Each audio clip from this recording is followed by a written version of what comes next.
North Bengal has suffered on account of heavy rains and landslides. I stayed in Darjeeling for last 10 years, since 2011, when the act came for Gorkha Territorial Administration, and in 2012 Gorkha Territorial Administration was formed.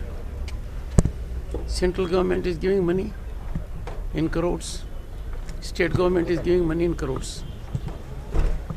Under the act, they are required to give a report to the governor every year.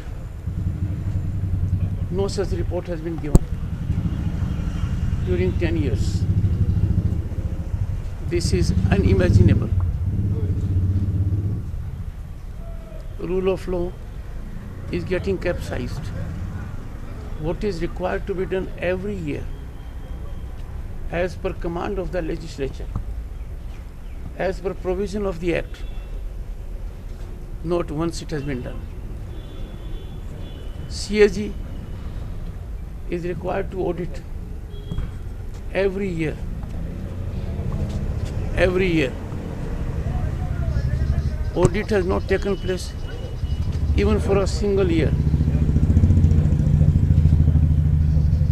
These things do not augur well.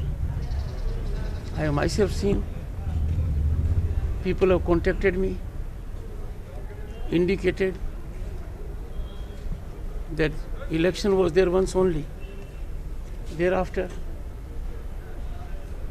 ad hoc arrangement was made, putting political people inclined in favor of ruling dispensation. Gorkha Territorial Administration has virtually become a den of corruption, if I go by the inputs that have been made available to me by lot many bodies and individuals. These are not good state of affairs. We cannot have democracy where rule of law gets capsized. We cannot have democracy thrive if provisions of law are ignored. And same is with respect to State Finance Commission. State Finance Commission's only job under the Constitution of India is to give recommendations to the governor. The last State Finance Commission did not give any recommendation to the governor, and the government recommended the same very people for being appointed. He asked the government to give me reasons why these lapses have been overlooked, who are responsible for it. Honorable Chief Minister has her own perception about role of the governor. According to her, the governor cannot call officials. She could not be more wrong. Under the Indian Constitution, under Article 166(3), rules of business have been formed. The direct liability of the officials to make available inputs to the governor without reference to anyone. There is 100% failure on that count. In her last communication, which I am yet to reply, I delayed because of festive season and her health concerns. I cannot ever imagine that an experienced Chief Minister would carry this impression by writing, she is prepared to make available information I seek.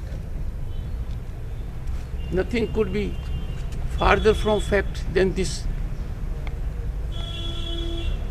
I had asked her to make available to me pandemic purchase scam report, 2000 crore scam. Inquiry was started by her. She constituted a 3-member committee headed by Alapan Bandyopadhyay. The other member was the present Chief Secretary, Dr. Dwivedi, and third was Nigam. Where is the report? What has happened to that? Why it is not being made public?